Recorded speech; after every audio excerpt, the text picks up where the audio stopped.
I'm going to let you in on a secret. Actually, 9 secrets. And they'll convince you to fall in love with a short hike, just like I have. After several playthroughs and hours of editing, I've got it all down to this video. A personal story of the journey through life, the challenges of illness and growing up, mixed with a retrospective on the best indie title of this generation. This is Gaming Oddities. And these are the 9 reasons playing a short hike will change your life. A short hike is a short video game about hiking. Who would have thought? The clue is in the name, quite literally. You play as a bird called Claire, who's visiting the game's island setting after leaving the city. She needs to get cell phone reception and find out the condition of her ill mother. The only place that has reception? It's at the top of the mountain. And so the journey begins. And although this is just a basic premise of the story, it does get a lot deeper than that. The game is very short, as I said, the clue is in the title, but it does touch on a number of important issues. The main one that I want to focus on at the moment is illness in family, and this ties into my own personal story. A few years back, one of my parents was very, very ill, an ongoing problem that had seen them have many different medical appointments and hospital stays. This resulted in one evening my parent having a quite severe stroke. As my family member got rushed by ambulance to the hospital, I was left at home alone. Only one person could travel with the ambulance at the time. And I was waiting for that call, much like in a short hike. What had happened? How were they going to be? I was unsure of the future. I was scared. And these are some of the emotions that I came into a short hike feeling, having been in a similar position to the main character in the game. This unfortunately wasn't the only time I suffered with this issue. The same parent ended up being in hospital for a prolonged stay. The illness that had caused the stroke, unfortunately, was cancer-based. And this led to many treatments, time away from home, and months spent in the hospital. Again, this is something that a short hike deals with. How do you cope with a parent's illness, or a family member's illness? What do you do to keep yourself busy? How do you keep your mind off something so horrible? And is there any way of finding joy while such a scenario is going on? And the game does a good job of this. It shows that you can enjoy life in the middle of a crisis. Sometimes it is best to forget and get away from things. And that seems to be what the main character Claire is doing in a short hike. Going on this epic journey is a chance for her to get away from the mayhem of the city, the mayhem and chaos that's been caused by her parents' illness. And this is something that I feel really deeply about, having gone through something similar. And there are those times that you need friends, you need other family members, you need to get away. And a short hike takes Claire on an epic adventure. Yes, it's short in length, but the adventure is still epic. And that brings me on to another beat of the story. Away from the medical issues and the family illnesses, we do have an epic story of the journey, the adventure, something that we've seen in storytelling and literature throughout the years. My mind is brought back instantly to the likes of The Hobbit and The Lord of the Rings, escaping that homely warmth of the Shire and going out into something brand new and different. It gives a character growth. It helps a character learn. And that's certainly something you're going to see the character doing, playing a short hike. They learn, they grow, and you as a player will learn and grow with them. And by the end of the story, it definitely will change your life. The creator of A Short Hike, Adam Robinson Yu, was developing an RPG, and in December 2018 put the main project aside and started working on what would become A Short Hike. This somewhat mirrors what I was saying about enjoying life in the middle of crisis. Sometimes it's okay to take a break, to focus on other things, and look at the positives that can come out of that. This little game is excellent, and had he not stepped away from the previous RPG project that he was wrapped up in, this wouldn't have existed. And look at the lives that it's affected. I'm sitting here making a video about it several years after its release. The game continues on, the story continues on, and the change to people's lives continues to impact to this day. None of this would have happened if he hadn't have decided to put that main chaos of the project and the RPG to the side, and focus on something to give himself a bit of enjoyment. Although the story seems simple on the outside, A Short Hike is very deep. There's lots that can be taken from it, and hopefully, if you end up playing it, or if you have played it in the past, you've had a similar experience to me, where you can mirror this against your real life, and it can help you cope with the problems that you're coming up against. Did you know the majority of YouTube viewers click away from a video in the first 30 seconds? And that makes you very special. So I'd like to invite you to become an honorary member of the Gaming Oddities Super Special Club. For sticking around this long, I want to give you a big thank you for watching this far. We're trying to build a community of people who love video games and have a real passion for them, so it's great to have you on board. Comment below and let us know that you're in the Super Special Club, and I will personally write back to you. While you're here, please also hit the like and subscribe button so that you can help the channel reach more people just like you, and together you can help us build an awesome community. But enough of that, let's get back to the video. The music that you're hearing right now in the background of the video has been taken from A Short Hike. It is beautiful. Mark Sparling wrote the music for this title, and it's excellent. It adapts to what's happening in the game world around you. If you travel to different locations, different musical keys will start to click in, and it helps you traverse this magical, mystical island and mountain setting. It gives a different feeling and vibe depending on what area you're in. It really helps bring a character and a living quality to the space. It helps set the tone and the atmosphere of what's going on. I would say it's relatively minimal, but it's very effective at what it does. The way the audio and the music adapts to what's happening around you and the areas and locations that you're in, it reminds me of playing Breath of the Wild for the first time. And obviously that was a magical moment. The launch of the Nintendo Switch. Sitting down with Breath of the Wild, one of the best open world games of all time. And part of that magic and atmosphere was created by the music. And that's something very similar that you're going to find when playing A Short Hike. It has been compared to Breath of the Wild, and it's kind of like a mini, short, bite-sized version of that, and the music is no different. Those musical keys coming in and out at different times, it really helps to cement the vibe of the overall game. Adam Robinson Yu done an interview with Nintendo Everything, and he spoke about the music, saying, "Mark's music is incredible. He constantly impressed me with amazing demos as we worked on establishing the game's musical style. I really don't think the game would have been the same without his wonderful soundtrack. He also went the extra mile and created unique layers for each piece that fade in and out depending on where you are. I'm really lucky I got to work with him on this."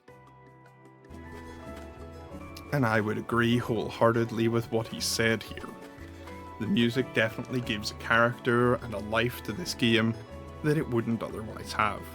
Excellent, excellent work.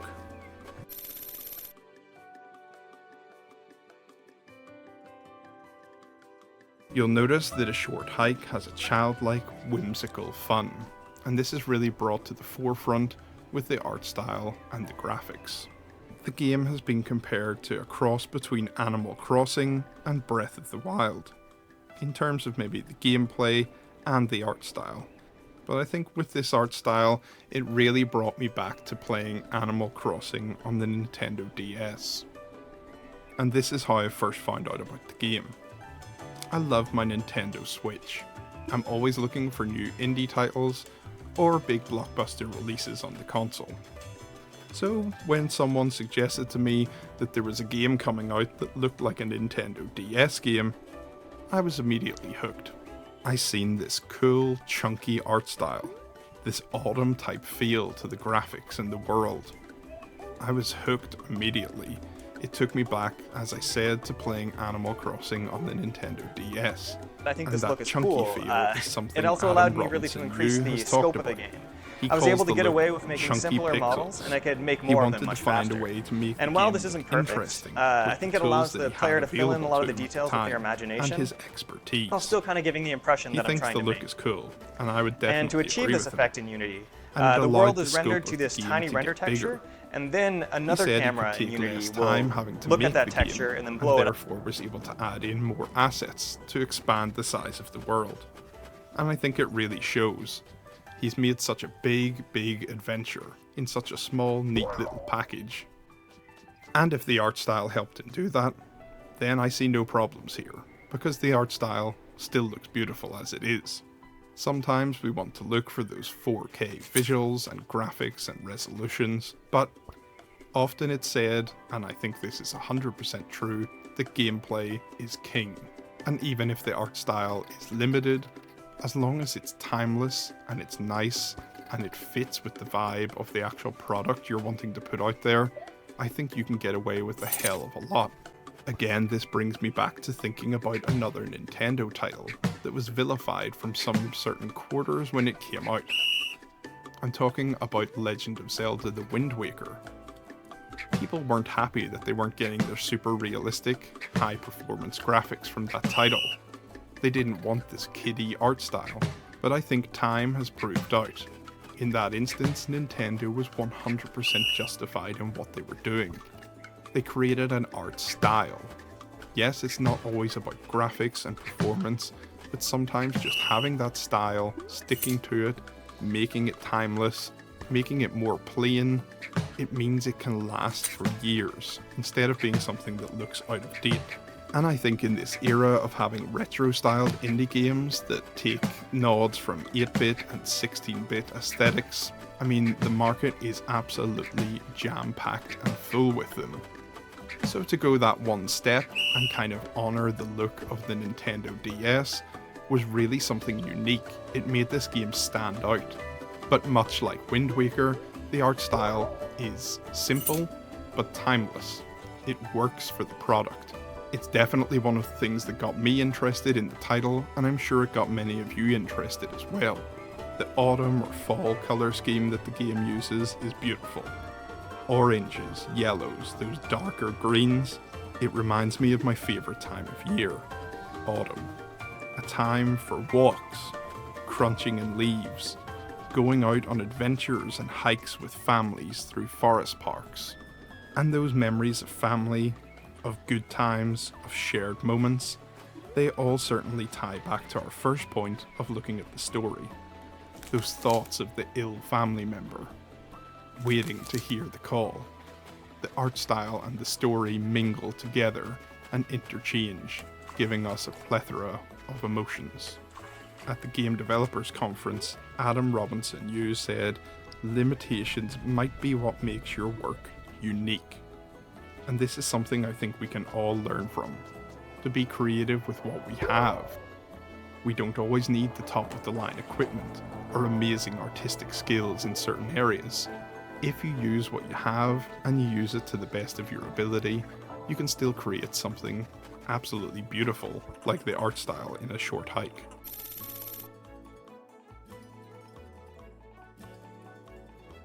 The characters Instead of using in the these game big text are boxes relatable to real with a kind of a life. long monologue, I would use small bubbles First without character really that any we meet is punctuation. your aunt. This actually And kind of felt immediately more like the that way kind that I of would write when I'm settles us texting in people. that family So location I and guess that as a family millennial, vibe that's that all I do plays these throughout the days. whole So story. it was a lot The easier interaction to with your kind aunt of at the write start of natural the game conversations this certainly way. sets you I also off made on your Claire way not to a a silent great adventure. protagonist like other But it games that I was sows the working on. seeds tying And back she to actually the talks a storyline whole bunch throughout of the your game. ill And this mother. was a lot One of the interesting things with the characterization, I feel, comes from not the NPCs in the world, but actually from Claire herself, the character that we play. Often in these type of games, I feel that you are a silent protagonist. That's certainly not the case here in A Short Hike. And while this may be a detriment for some people who want to become the character and really put their own emphasis behind it, I think it works in A Short Hike. It makes the conversations seem natural. It makes them flow well. You've got a back and forth, and it creates a lot of comedy moments throughout the script. And talking of comedy moments throughout the scripting and conversations, there are plenty to be had. You'll be helping a lot of different characters along the way. One of the first examples we see of this is a character asking you to find them 15 shells. And then those little comedy lines that are written in. You ask why, they tell you it's a secret. This is fun, and it adds humour and also relates back to the game as a whole. It gives you that sense of secrets and mysteries right from the off. You know that you're going to have to try and find these things and figure out what's going on and help the other characters. And there's funny dialogue throughout. The shovel guy on the beach, the climbing membership, it's hilarious too. Robinson Yu said that when he was playtesting the game, some of the playtesters would be too bored if they were exploring with no characters to interact with. If they went too far without meeting anyone, they would tend to fall off and be bored with interacting with the game and story. But that those same playtesters would be overwhelmed and not talk to all the characters if there were lots of NPCs in the one place. So he made a decision to spread them out across the gameplay experience. I like these little nuggets of characters that were hidden along the way. It felt like an achievement to find each one, and you were motivated to move on and find the next one, get those comedy moments, and see yourself progressing through the story. The gameplay of this wonderful indie game is an open world, and for a game that comes in at such a low price, it's strange to have an open world setting, but you do feel that sense of adventure, of motivation to explore, to journey onwards. I don't really know how they managed to do it, but it's just fantastic. You start out in an area where you can't do too much, and eventually once you progress through and you get certain items and unlock certain abilities, it allows you to create and open up your own path to give you that freedom of expression and exploring. And this is something the game does really well. Not a kind of normal tutorial type where it sits you down and makes you go through A, B and C of a tutorial, but it gets you to go through it naturally and opens the world up to you as you go along. And it really feels like starting out on an adventure. The exploration opens up tasks along the way. There are races, there are characters to help, discoveries that you can make. It opens you up to start collecting items.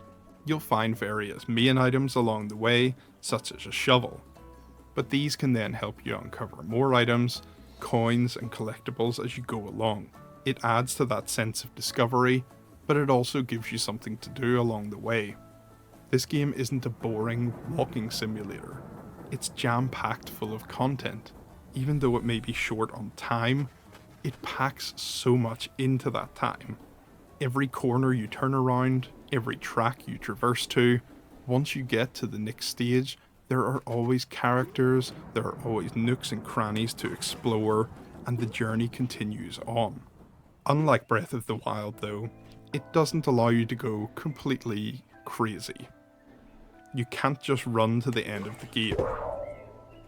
You must collect 7 golden feathers, I believe, at least to finish the story. And the mechanic of the golden feathers really helped me have a sense of progression.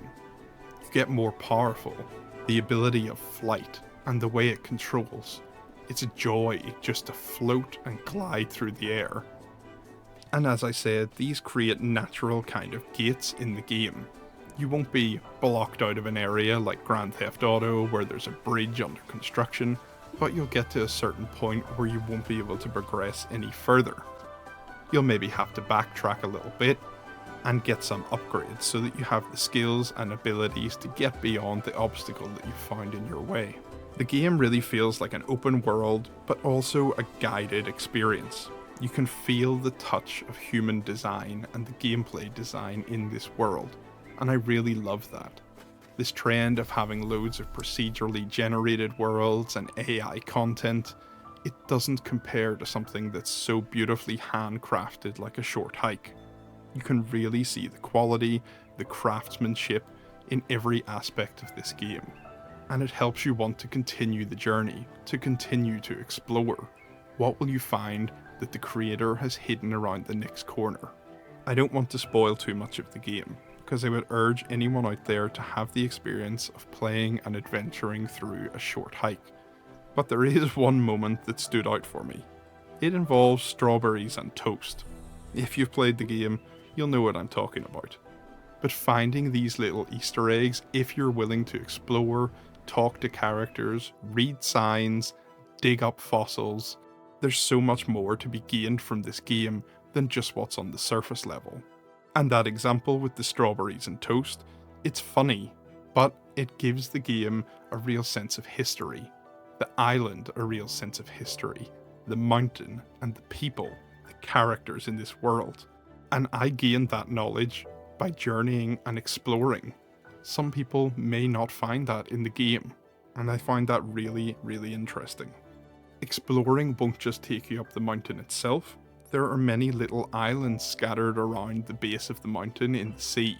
And again, for such a small title, this isn't something that I expected to find, but there are multiple little hidden spots, and exploring these are definitely worthwhile.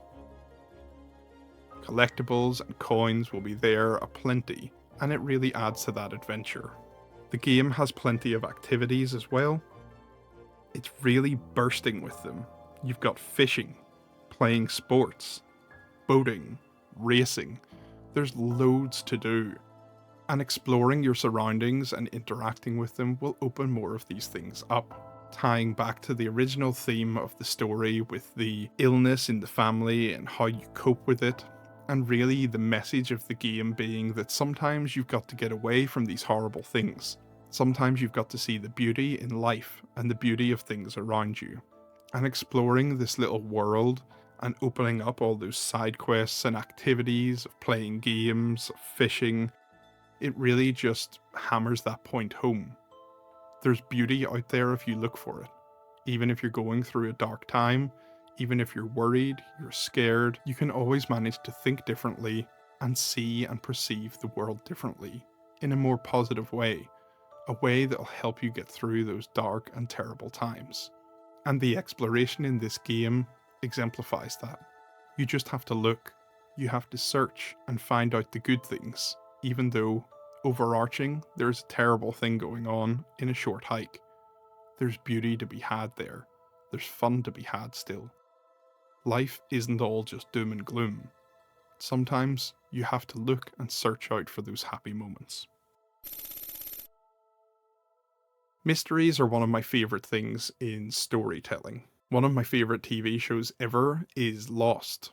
And I think anyone that's watched that will know that the show is just chocked full of mystery. And playing a short hike somewhat reminded me of Lost. You're in an island setting. Yeah, it's not quite the same. There's no plane crash, thankfully. But I was never too far away from thinking there is some type of mystery at play here. And mysteries are a powerful tool. Other NPCs and characters will mention the top of the mountain, the experience that they had there, and it really adds to a sense of mystery. This is what you're journeying towards. This is why you've taken these great steps to find out what is at the top of the mountain.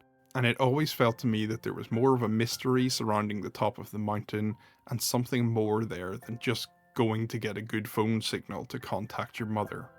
And again, I don't want to spoil the game, but definitely, your journey in a short hike to get to the top of the mountain, you won't regret once you reach the peak. Another central mystery is really that of your mother as well. How is she? What is her condition? It helps you strive forward in the story. The mystery surrounding your mother's health. This definitely isn't a fun mystery, but it's one that's definitely there. And in talking about the mystery and what's at the top of the mountain, and again without going into too many spoilers, I would just say that you need to reclimb this mountain. Once the game finishes, there is the ability to take that climb once again. And I would urge anyone out there that's played the game or that's thinking of playing the game, definitely make the trip up the mountain for a second time. There are more mysteries hiding in this game than you maybe first thought. I won't say too much, but you should help others along the way.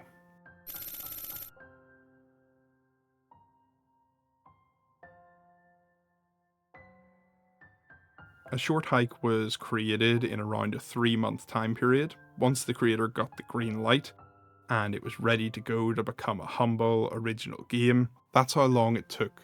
So everything about this game is short, but it just shows you what can be done in a short time scale.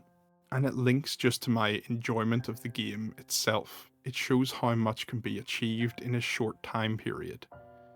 This game was created in a short time period. My playing it is a short time period, but it's given me so much thought, so much to ponder, so much joy, and it's strange that that can be created in such a short space of time, but also consumed in a short amount of time. Not every game needs to be a 40, 50, 60 hour RPG. They can give us emotions, feelings, make us question, make us doubt, make us think about our surroundings, our lives, and our families. And they can do that in a very short space of time. You can play A Short Hike, I would say, probably in around 45 minutes. But I would urge against doing that. I would urge you to really go for the full experience with this game. If you're playing on PlayStation, for example, try to aim to get the Platinum Trophy, because this will give you the full experience of this game. Adventure.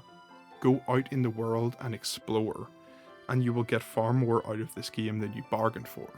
But even still, this makes the title come in at still a short length. I'd say one relatively good playthrough of around 90 minutes or so will get you to see probably most of what you need to. But it's time well spent. And I love games like this. They could be categorized as maybe a weekend game or an evening game, one that you can complete in a really short space of time. On my first playthrough, personally, I played the game during the day, and I made sure I finished it in one sitting. And I think if this is possible for you, I would urge you to probably do the same thing. If you're willing to look at the game as a piece of art and look into yourself, the game will make you feel. It'll make you think. And doing this all in one setting, I think enhances that. It gives you a full journey that's uninterrupted. You can get the emotions from the start, the middle, right through to the end. And I even done a bit of a replay that I had just suggested that you do in the last section. I done that all in that one solid gameplay session, and I feel it really helped add to the experience. Obviously, it's up to each individual. There may be circumstances as to why you can't do that, but I would definitely play the game in as short a period of time as possible. And with getting the majority of everything you can get out of the game in 90 minutes, one of the reasons why I love this length is it makes it incredibly easy to recommend this game. I'm making this video to recommend anyone that's watching this to play it, but I've had friends and family members that I've also suggested this game to. You're not having to sit down and go, oh, it gets good after 30 hours. You're able to come in and say, look, this game can be beaten in one evening. It will change your life. It'll make you think. You maybe won't believe that games can give you these type of feelings. And then I would let them go and play A Short Hike and be blown away. The time makes the game really accessible, and not to just hardcore gamers or people that play a lot, but to everyone. You can suggest this game to anyone, given its short length and its easily and accessible control scheme and its themes that are very human and relatable. Anyone could and should play this game, and it gives them a chance to change their lives. It gives them a chance to have a game impact them the same way they would be impacted by a piece of music, a film. I would urge anyone out there that's a fan of A Short Hike to try and recommend it to someone that doesn't play games as well. If you can get them in, whether that be a parent, a family member, or a friend, their life will be better off for it. they will get a wonderful experience and be better off for it, and it'll perhaps teach them something about the hobby that you love so much.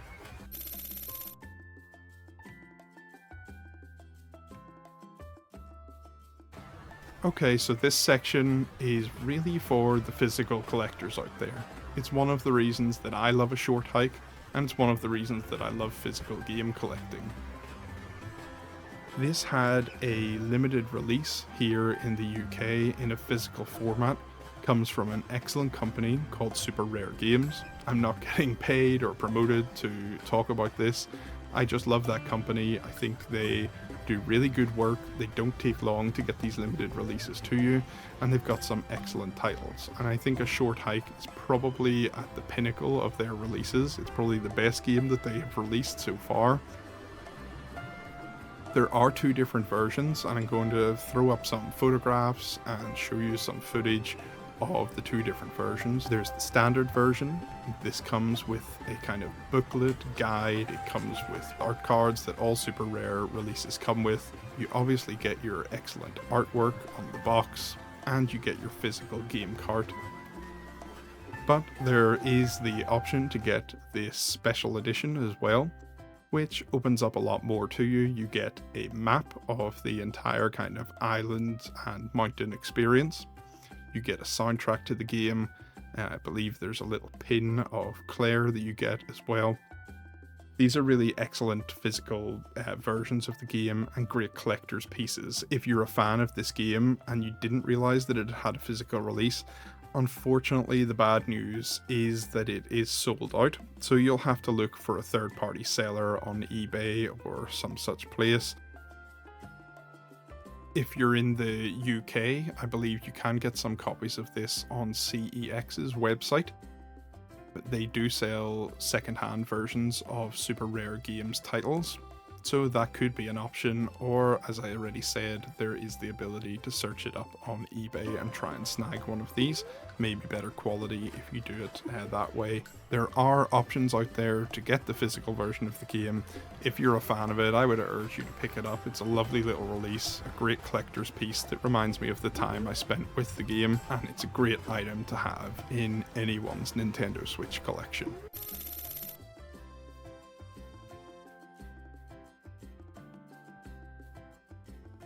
This reason ties in similarly to the how long to beat. With the game being so short, I said that it makes it easy to recommend this game to people. And another thing that I love about this is that it is multi-platform. I believe you can get it on itch.io, you can get it on Steam, Xbox, PlayStation, Nintendo. There's really no stopping you from getting this game. And having the availability on all those different platforms, again, it makes the game really easy to recommend. I said I told other people about this title and recommended them to play, but some of those people aren't Nintendo gamers. Some of them are staunch into their Xbox or PC, and this just gave them the ability to have that great gameplay experience and not be limited to one system. I think that's a really great thing, and with bringing the game to different platforms, the creator did actually add some elements to it that weren't originally there to try and expand on it. So if you're playing it now, you're getting that full kind of beefed out version, and the reason that you've got that version to play is because this was supported and brought to many different consoles, and it's always great to see something like that take place, to get this game in the hands of as many people as possible. As well as the game being multi-platform, it is a really low price point, so you will be looking to pay around $6 or £6 in the UK to play this game. This is the cost of getting lunch out somewhere or going to a cinema for the evening. In fact, it's far cheaper probably than both of those things, but it'll give you an experience that can stay with you for a lifetime. But I would recommend anyone that's liked the game or that goes from this video to play the game. If you enjoy it, try and share the love of this game. Try and let others experience how good this game is. Multiple platforms as well opens up one of the best ways to play this game. So I have played it on PS5, I've played it on Steam Deck, and I've played it on Nintendo Switch. And without a doubt, the Steam Deck and Nintendo Switch would be my preferred way to play. This game really lends itself to a handheld gaming session. It's what you would call one of those cozy games. I know there is a kind of subset of gamers now that love those cozy type of warm feeling games that make you feel happy, that are short, that are cute, and this game really fits into that aesthetic. So curling yourself up under the covers in bed and playing this on a Nintendo Switch, it's probably just about as good as it's going to get to play. The art style really pops on the Nintendo Switch's OLED, and playing with a set of headphones in is a great accompaniment to the soundtrack. Okay, we've covered a lot today. I've gone through a lot in this video. If you watched it all the way to this point, I want to give you a massive thank you. It really does mean a lot to me and to the channel. Please leave a comment with your thoughts below on A Short Hike and let me know your experience with it. Were you taken with the game the same way I was? And I would just ask that if you do enjoy the game, that we celebrate the beauty of the game, that we recommend it to others, and that we take a message from the game and can use that in our own lives. And that's really what I still need to say. This game is beautiful. It's life-affirming. It's joyous. It deals with real-world heartache that we all have to cope with at various points in our lives. But it teaches you and shows you that these things can be dealt with. That there are certain ways to look at life and to take the joy and the special moments from it, despite the chaos and the depression and the sad things that are going on around us. Horrible things are going to happen in life, and sometimes they happen to those that you hold most dear to yourselves, your family, your wife, husband, children, your mother or father. But it's about how you deal with these things. It's about how you bounce back. It's about the journey. It's about exploring life and getting the most from it. And when I sit and describe those things, I'm not just describing life, I'm describing the journey that you take in A Short Hike. And that's why it is so beautiful. Please, I would urge you to play this game. And if you've already played it, I would urge you to play it again. It will change your life.